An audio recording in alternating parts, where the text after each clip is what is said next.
C'est l'histoire d'une terre grande comme la moitié de la France, qui n'appartient officiellement à personne. Un désert stratégique, riche en ressources, où se déroule l'un des conflits les plus anciens du monde. Au cœur de ce territoire, un peuple qui lutte pour son indépendance et deux frères ennemis qui se déchirent. Enlisée depuis 50 ans, cette histoire se trouve aujourd'hui à un moment de bascule, car le Maroc a réussi à prendre un avantage décisif. Le président américain précisait qu'il reconnaissait la souveraineté du Maroc sur le territoire disputé du Sahara occidental. Le Maroc est certainement en train d'obtenir ce qu'il voulait. Un tour de force réalisé en piétinant le droit international. L'illégalité ne fait absolument aucun doute. Alors comment Rabat a réussi à s'accaparer le Sahara occidental et à ranger les grandes puissances dans son camp?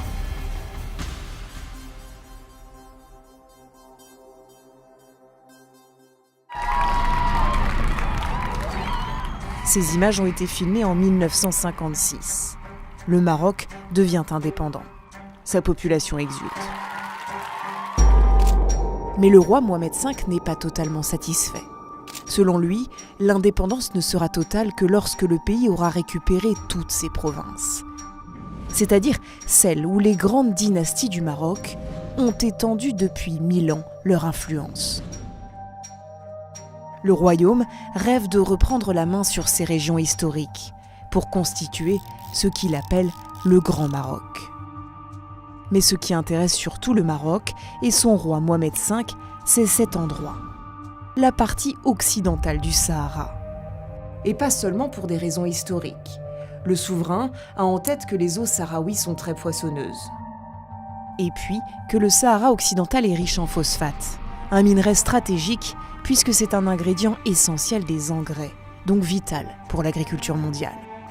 Sauf que Mohamed V ne peut pas mettre la main sur tout ça.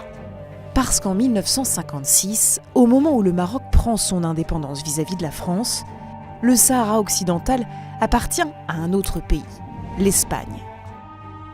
Pourquoi l'Espagne ?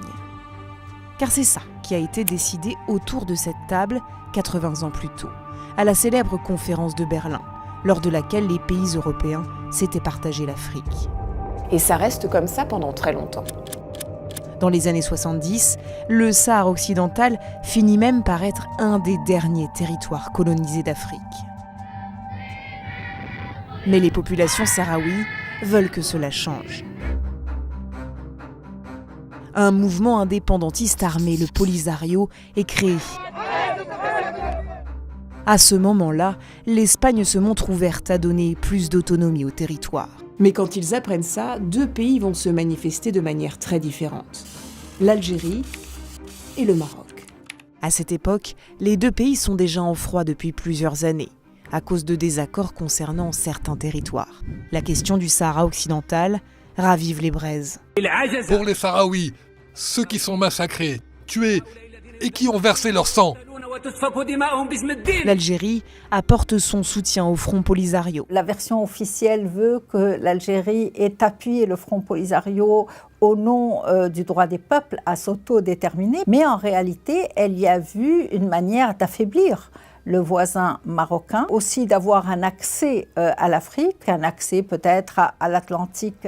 Mais le Maroc, dont le roi est désormais Hassan II, décide d'avancer ses propres pions. Le Sahara, la réunification de la nation, c'est l'aspiration constante de mon peuple. Je ne peux donc pas aller à contre-courant. Hassan II ne veut pas prendre le risque de s'emparer de force du Sahara occidental. Au départ, il essaie donc d'agir selon les règles. Alors nous demandons l'arbitrage de la Cour internationale de justice de l'Haye. Elle va dire le droit.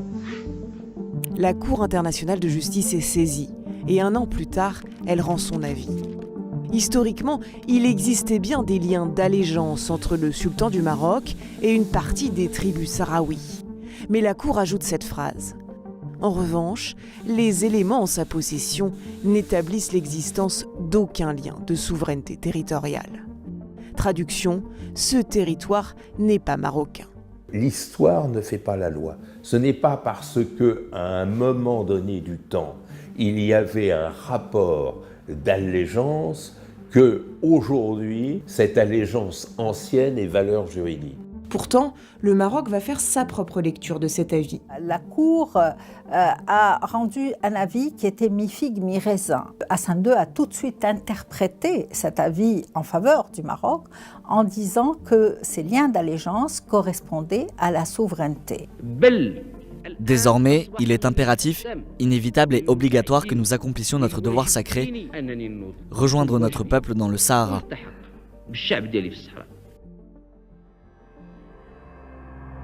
Ok, donc pour la Cour, ce territoire n'est pas marocain. Pourtant, Hassan II tord l'avis en sa faveur et va prétendre qu'il lui donne raison. S'appuyant là-dessus, le 6 novembre 1975, il lance un coup de force. Il appelle 350 000 Marocains de tout le pays à marcher vers le Sahara pour, dit-il, en récupérer les territoires spoliés. Tous les trains et 8 000 camions sont réquisitionnés. 10 000 tentes sont installées dans plusieurs camps proches de la frontière. Les autorités remettent aux volontaires un Coran et un drapeau marocain. Le 6 novembre au matin, ils prennent la direction de la frontière et la franchissent. La marche verte a été préparée par l'exécutif marocain, par le roi, et il va dire que c'est la volonté de son peuple. Mais en réalité, il s'agissait de coloniser, au sens juridique du terme, de coloniser le Sahara, de s'y installer. À partir de la marche verte, le Maroc fait de la cause du Sahara occidental une cause sacrée. Cause sacrée et cause populaire. La quasi-totalité des Marocains, de tous bords, soutiendront la marocanité du Sahara. Mais ce n'est pas juste un coup médiatique. En parallèle et en secret, Hassan II a entamé des négociations avec l'Espagne. Alors que les marcheurs campent dans le Sahara occidental, il convainc le pouvoir espagnol de signer un accord. Selon cet accord, l'Espagne garde la souveraineté du Sahara occidental, mais transfère son administration au Maroc et à la Mauritanie. C'est comme si l'Espagne, propriétaire d'une maison, en laissait la gestion à 2 voisins. Un transfert que l'ONU ne reconnaîtra jamais comme légal. L'accord de Madrid, il ne vaut rien. La signature de ces accords va bouleverser la région. Le Polisario entre en guerre contre les 2 puissances occupantes, et ce, grâce à l'aide de l'Algérie, qui arme et forme ses soldats. Le Maroc envoie des troupes. Fuyant les combats, 100 000 Sahraouis, la moitié de la population, s'exilent. Les combattants du Polisario mènent des embuscades à bord de pick-up, puis disparaissent dans le désert. L'armée marocaine, moins adaptée au terrain saharien, est déstabilisée. Elle subit de lourdes pertes. Les derniers affrontements donnent l'impression que la situation devient extrêmement grave. Nous avons perdu 82 hommes, pas plus.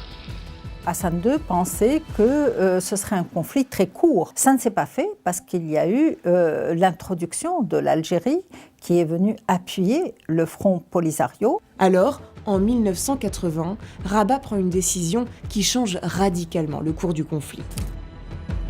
La construction d'un gigantesque mur de sable. 2700 km, en plein désert. En réalité, c'est une série de murs composés de fossés anti-chars, de barrières de sable et de champs de mines. L'objectif, bloquer les attaques des combattants sahraouis et sécuriser les principales villes peuplées du nord et du centre du Sahara occidental. Contre cette ligne fortifiée, les raids du Polisario cantonnés à l'est sont beaucoup moins efficaces. Le conflit se transforme en guerre de position. Le front stabilisé, le Maroc organise des campagnes de peuplement, offrant des primes à l'installation. Le temps est venu pour Hassan II de se lancer dans une nouvelle bataille politique. Pour que le Sahara occidental soit rattaché au Maroc, il faut prouver que c'est ce que veulent ses habitants. Et pour faire ça, Hassan II dégaine un nouvel outil. Avons-nous décidé d'envisager une procédure de référendum contrôlé? Un référendum contrôlé, ça veut dire selon des règles que le roi aura lui-même choisies. Dès lors qu'un autocrate sait qu'on lui oppose le référendum, il va avoir 2 idées en tête.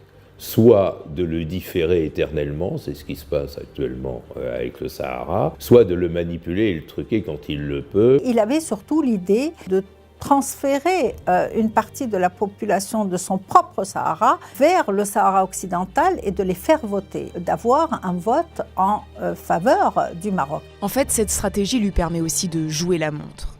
Les partis ne sont jamais parvenus à s'entendre sur les conditions du référendum. Il n'a jamais eu lieu. Pendant ce temps, le roi du Maroc en profite pour poursuivre sa politique du fait accompli. Il investit massivement dans ce qu'il appelle ses provinces du Sud. Les Marocains ont transformé les villes. Le Maroc a choisi d'en faire des vitrines. Donc il y a eu effectivement des mosquées, des hôpitaux, des hôtels, de manière très différente des autres régions. Et ces dernières années, ces investissements augmentent. Derrière ce regain d'activité, un homme. En 1999, Mohamed VI devient le nouveau roi du Maroc. Il fait du dossier sahraoui une priorité. Et en 2007, il propose sa nouvelle arme, un statut d'autonomie pour le Sahara occidental. L'idée d'un plan d'autonomie rassure, c'est séduire la communauté internationale. Le plan prévoit un parlement et un exécutif sahraoui pour gérer éducation, développement économique et fiscalité. Mais l'appareil d'État marocain reste maître du territoire. Donc le Maroc ne renonce pas à sa souveraineté. Et ce projet oriente toute sa politique étrangère. Le dossier du Sahara est le prisme à l'aune duquel le Maroc mesure la sincérité des amitiés et l'efficacité des partenariats qu'il établit. On a vu des pays changer d'avis. Ça s'est fait à coup de pression. C'est un chantage diplomatique. Et ça fonctionne.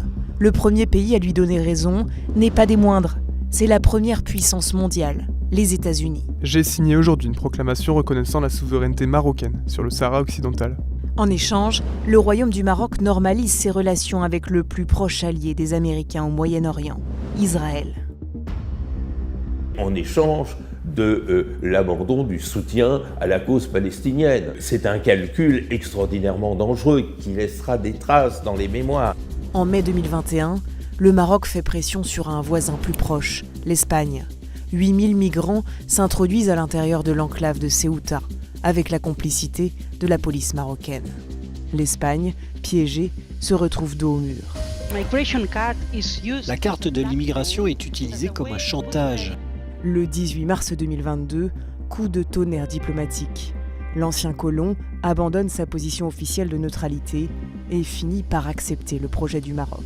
La propuesta marroquí de autonomía es la base más seria, creíble y realista para ello. Après l'Espagne, c'est l'effet domino. L'Allemagne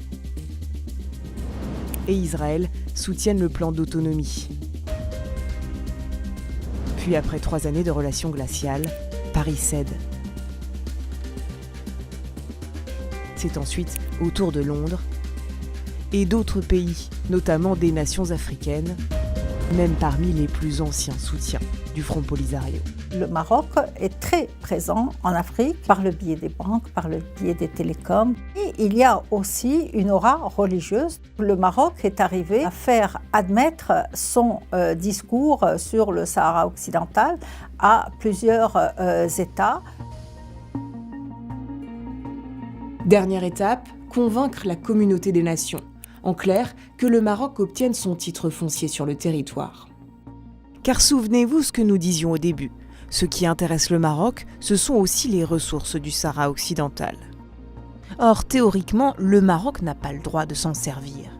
En pratique, eh bien, il le fait quand même. En octobre 2025, le Maroc a signé avec l'Union européenne un accord commercial. L'objet du deal, la vente des produits agricoles et de la pêche du Sahara occidental. Le peuple sahraoui n'a pourtant pas donné son consentement. Nous sommes en réalité à regarder de près dans une politique de fait accompli. On ne peut pas revenir en arrière et obtenir par exemple une indépendance de ce territoire. Le 24 octobre 2025, le Front Polisario s'est dit prêt à accepter le plan d'autonomie, avec une condition, que la population sahraoui le valide par référendum. Le Maroc aura gagné lorsque, véritablement, la population sahraoui acceptera de conviction d'être intégrée dans l'ensemble marocain. Ça ne réglera pas le problème de fond, qui risque même de rebondir de façon pathologique et peut-être même meurtrière d'ici quelque temps.